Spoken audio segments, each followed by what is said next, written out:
Hello, dear students. Welcome to our education. And today lesson is Civics lesson 8 Market Around Us, and class is 7th.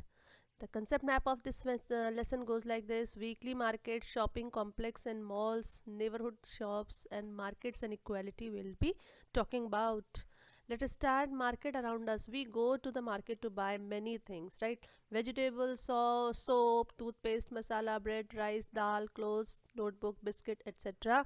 If we make a list of the goods that we purchase, it would be really long. There are many kinds of market that we may visit for our daily needs. So you can see what is the importance of market in our life, because nothing in our house has been ever been be able to come to our house without the help of market. So everything comes from market in our house other than human beings. These can include shop. Now what all types of shop you see all around you? That is, first is shop. Shops are available and shops can be seen everywhere. Thereafter, hawkers also, they come to your colony, they come to the streets, and they are also very useful because they sometimes bring very cheap items, means they are not so expensive and one can buy them very easily. And thereafter, a weekly market, that is also very helpful because it is being conducted only once a week, and lot of items of daily needs and all the items under at one place we can find it there. And shopping complexes, malls, right? So weekly market, let us see what it is. Actually, a weekly market is so called because it is held on the specific day of the week. Suppose in in our locality it is held on Tuesday, and in some places it might be known as Shani Market, Som Bazaar, Mangal Bazaar. So this way, if some markets which are held on the particular or the specific day every week, means it doesn't mean that it will held only this week and not on the coming week. So it will held today, and the same day in the next week it will held again. So such markets will be known as weekly markets. Weekly markets, they don't have permanent shop, okay, because at the end of the day they have to collect all their items and they will move to some other place for next weekly market. So that's why they don't build any permanent shops in these places. Traders set up shops for the day and then close their shop in the evening. Then they may set up at a different place the next day. There are thousands of such markets in India. People come here for their everyday requirement, because you can find grocery, you can find toys, you can find stationery, vegetables, clothes, pots, utensils, slippers, shoes, everything in these market, that too in very cheap rates. This is because when shops are in permanent building, they incur a lot of expenditure. But as you can see in these weekly markets, they don't have to build a shop. That's why they don't have to pay the rent also. But in a permanent shop, as you can see in this picture, permanent shops have lot of expenditure which they have to incur. Mean like they have permanent shops which they have to pay um, rent to the owner. Thereafter, electricity is also there. Lot of electricity is used inside these shops, which may cost them a lot of bill. And thereafter, they have to pay wages to their workers. Whosoever works inside the shops, they will not pay for they will not work for free. They will get some salary from the shopkeeper, then only they will work. And thereafter, they have to pay tax to the government also. But in the weekly market, see, most of the time they are being helped by their family members, and they don't have to pay for electricity, they don't have to pay any salary to their staff. In the malls, as you can see, lot of lightings are there, and lot more lighting means a maximum amount of bill also, electricity bill. In the weekly market, these shop owners store the things they sell at home. Most of them are helped by their family members only, so they don't need to hire any staff.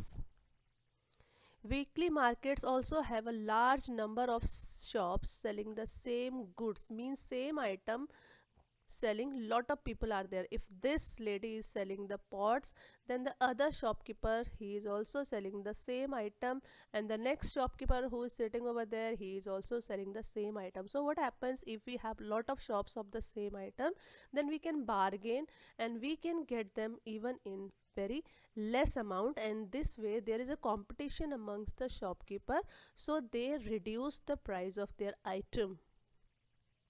If some traders were to charge a high price, then what will happen, the customer, they will move to the neighboring shop, and this way they will get more items on less rate. One of the advantage of weekly market is that most of the things you need in your house, they are available at one place. Whether you want vegetable, groceries, cloth, utensils, all of them can be found here. You do not have to go to different areas to buy different things. People also prefer going to a market where they have a choice and variety of goods. Similarly, market is also the same thing. Just like the weekly market, markets also provide us all the things under one roof or in a one place. Next is shops in the neighborhood. So far we read about weekly market. Now let us talk about shops in neighborhood. Neighborhood means the people who are around us. We have seen that the weekly markets offer a variety of goods. However, we also buy things from other kinds of market. There are many shops that sell goods and services in our neighborhood. Neighborhood means the people who have shops in our colony, who have shops in our locality. Shops in the neighborhood are useful in many ways because they are near to our home. We can go there at any time of the day, and usually the buyer and the seller, means shopkeeper and the customer, they know each other, and so this way what happens, if you don't have money sometime, the shopkeeper can give you item on the credit also.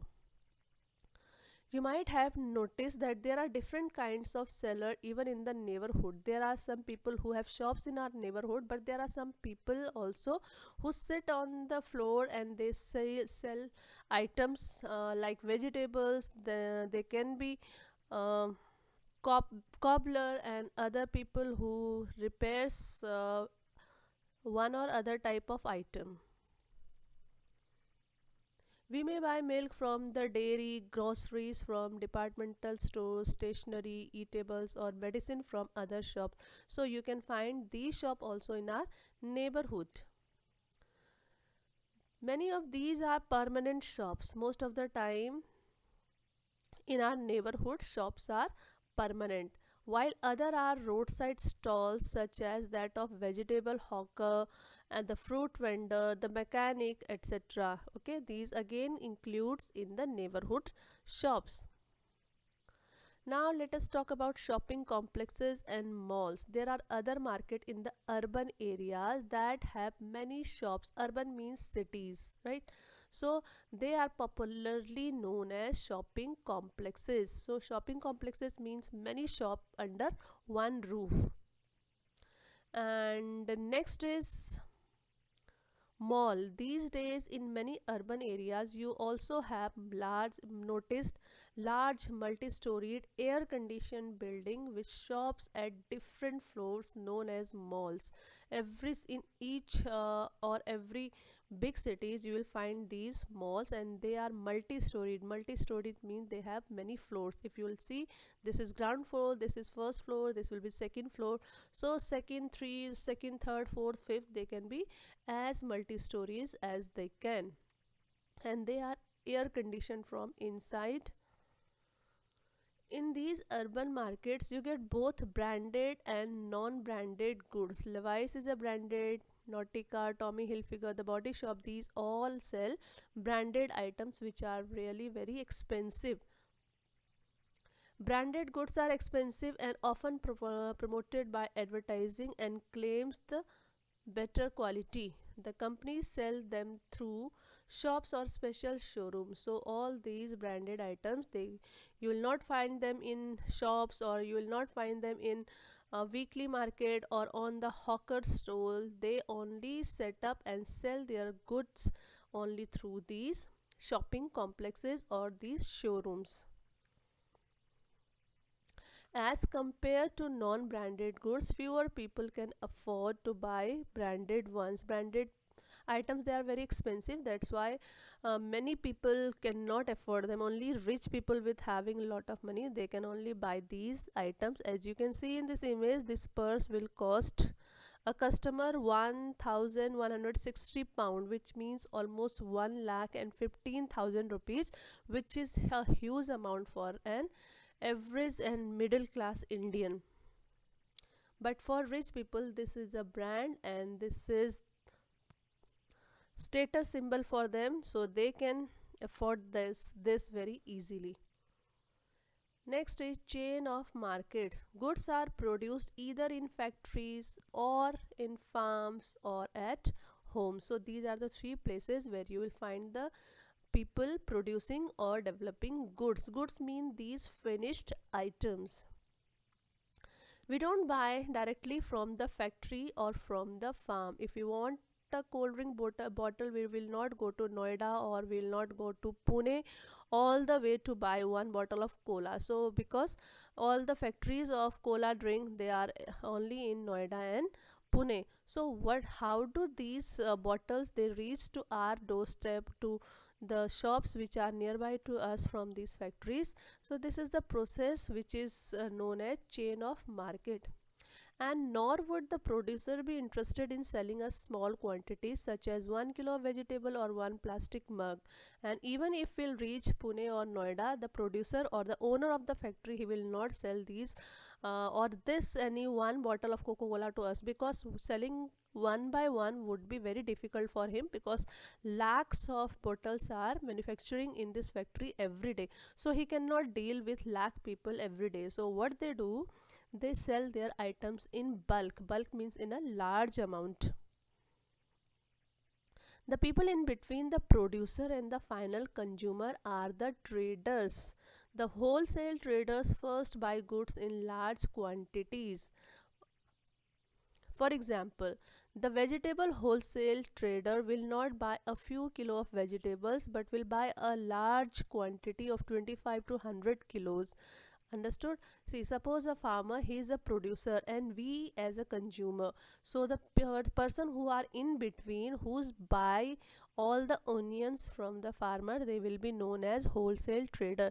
Thereafter the wholesale trader, he will sell 5 kilo, 10 kilo or 20 kilos of onion to the vegetable vendor, and then vegetable vendor will come to our doorstep, and from vegetable vendor we will buy all these vegetables. So this is the chain of market. First is first the onion or any vegetable, it was produced by the farmer.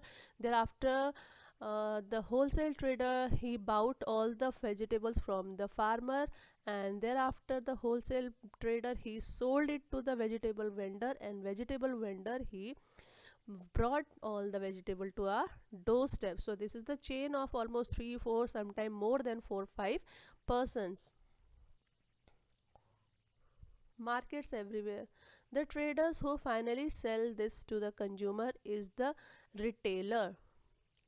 The people who are shop holders, who are the owner of the shops, they are known as retailer. This could be a trader in a weekly market, a hawker in the neighborhood, or shop in a shopping complex. However, it is not necessary to go to the market nowadays. These days, what is happening, we can buy and order our favorite item or things or goods through internet also, and it will be delivered at our home step. So online shopping is also on very much trending nowadays, so one need not to go to market also. The market that we looked at above are the one that we recognize easily. However, there are markets that we may not be so aware of. Then which are those markets? Those markets like a farmer uses fertilizer. You know, fertilizer, it is used in the agriculture and in crops. So this is known as fertilizer, and it is used to help to grow crops. So farmers buy all these fertilizer from a special shop which is set up by the government, and here they can buy all the fertilizer but in cheaper rate because government provide them this in very less rate. A car factory purchase engine, gears, petrol tanks, axles, wheels, etc. from various other factories. If you think that car manufacturer is manufacturing all the items and all the accessories of the car, then that is wrong. What car manufacturer does, they only assemble with the various part of the car, and one thing that they made is the body of the car. Because you must have seen most of the time the tire of the car, they are made of some other country, other company like MRF, and the glasses used in the window, they are also made up of some other company, and engine is also made by some other company. So this way various company make various types of accessories of the car, then car company it buys all the accessory from various company, and here in their own factory then they join all the parts and they complete the production of car. Markets and equality. There are very different people. One is small trader with little money to run the shop, whereas the other is able to spend a lot of money to set up the shop. They also earn unequal amounts, and if you see this shopkeeper, he is a small shopkeeper, he will surely earn a little money, but he is a very big shopkeeper, owner of a very large mall. So it means he will earn more than this shopkeeper, and this shopkeeper she will earn even less than these earlier two shopkeepers. So there is inequality even in the shops and business. There are many who are not even able to afford the cheapest of good, while other people they are busy in shopping in malls and shopping to the fullest of their choice.